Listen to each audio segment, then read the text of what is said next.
BFM Business. Toute l'info éco et business à la mi-journée. 60 minutes business. Erwan Maurice. Bonjour Julien Pouget. Bonjour. Merci d'être sur BFM Business avec vous. Vous êtes le chef du département de la conjoncture à l'INSEE. Vous publiez les chiffres des créations d'entreprises pour le mois de mars.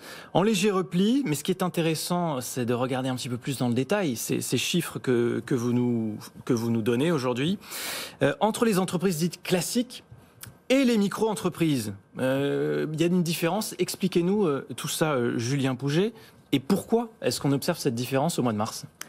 Oui, alors l'INSEE gère le répertoire des immatriculations d'entreprises et de ce fait se sert de ce répertoire pour faire des statistiques de création en temps quasi réel. Alors là, il s'agit des chiffres du mois de mars. Avec effectivement une stabilité ou un léger repli, mais beaucoup de différences entre les secteurs et une dynamique des micro-entreprises qui est assez marquée depuis pas mal de temps en fait. Parce que quand on se retourne sur l'année 2020, qui est si particulière, l'année 2020, ça a quand même été une année record de création d'entreprises, plus 4% par rapport à 2019. Alors, ça, vous pouvez l'expliquer d'abord ? Oui, voilà, justement. Surtout par le dynamisme de la création de micro-entreprises. Et dans certains secteurs, alors c'est pas complètement intuitif parce que ce sont les secteurs les plus touchés par la crise, le transport, le commerce aussi. Mais certains secteurs, de fait, qui ont dû se renouveler extrêmement rapidement. Et en fait, il s'agit essentiellement de livraison à domicile, dans le cas du transport, de vente sur Internet, dans le cas du commerce.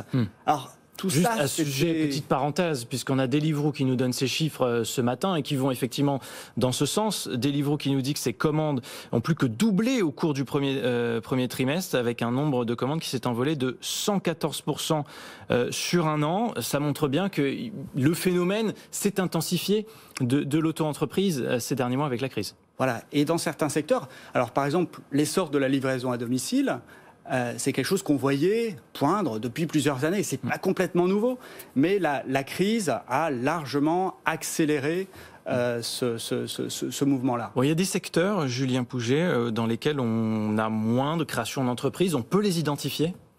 Alors, dans ces secteurs-là, on parlait du transport ou de la restauration. Il y a des créations de micro-entreprises, mais il y a des créations d'entreprises plus classiques qui sont en berne. Alors, du côté des services, parce que cette crise, elle touche les secteurs de manière très différenciée, mais c'est surtout une crise des services. Du côté de l'enseignement, du côté de la culture, bien sûr, du côté du coaching, ou même des soins à la personne, de la coiffure.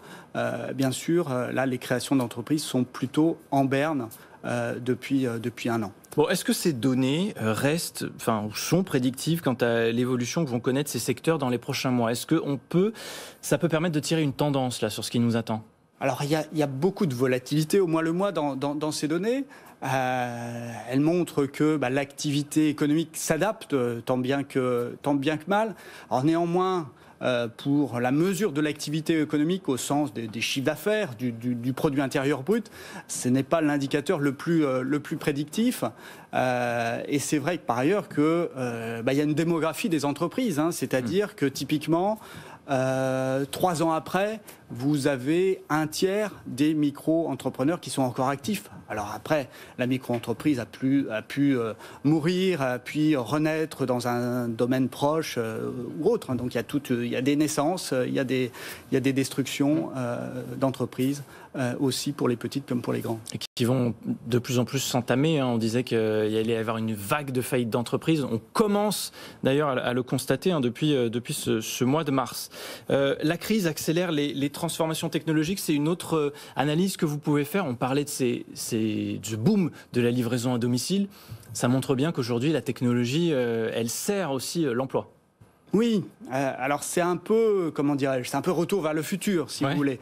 C'est-à-dire qu'autant le produit intérieur brut a fait un recul complètement inédit en 2020, inédit en temps de paix, mais pour autant, on voit s'accélérer beaucoup de mouvements. Alors, je ne vous fais pas de dessin, c'est le cas de la livraison à domicile, on en a parlé, c'est le cas du télétravail. Quand on regarde, l'INSEE produit une enquête dans le commerce de gros, par exemple, et typiquement, où est-ce que les intentions de commande sont les plus importantes ? C'est dans le domaine des équipements informatiques. À l'inverse, le mobilier de bureau, là, pour l'instant, est plutôt en berne. Il n'y a plus de bureau. Un dernier mot très rapidement avec vous, Julien Pouget, pour terminer. Sur l'inflation, vous maintenez les prévisions, plus 1,1% sur le mois de mars. Qu'est-ce qu'on peut dire là sur le T1 ? Vous allez sortir les chiffres d'ici une quinzaine de jours. Est-ce qu'on peut avoir déjà une tendance ? Alors, vous parlez alors les chiffres d'inflation là sont parus pour le premier trimestre, donc pour le mois de mars, avec ce 1,1 comme prévu.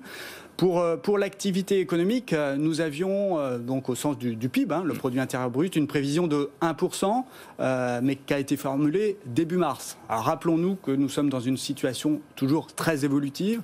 Nous ne sommes pas épidémiologistes, mais par contre, la situation sanitaire, elle a beaucoup évolué depuis début mars. Par ailleurs, nous commençons à avoir des indicateurs en dur sur le début de l'année, sur le mois de janvier, sur le mois de février. Des indicateurs conjoncturels plutôt en deçà de nos attentes. Alors c'est vrai que le signe du produit intérieur brut au premier trimestre, c'est-à-dire le premier trimestre 2021 par rapport au quatrième trimestre 2020, ce signe d'évolution au premier trimestre devient un peu plus incertain que ce que nous avions prévu. Il n'est pas exclu qu'il soit positif, mais il n'est pas exclu non plus qu'il soit éventuellement négatif. Donc là, 0, c'est un peu la mesure de notre ignorance. Les chiffres de croissance ou d'évolution du produit intérieur brut seront publiés par l'INSEE à la fin du mois, le 30 avril. Difficile de se projeter pour l'heure, vu le contexte. Merci beaucoup, Julien Pouget, d'avoir été avec nous sur BFM Business, chef du département de la conjoncture à l'INSEE. Midi 23.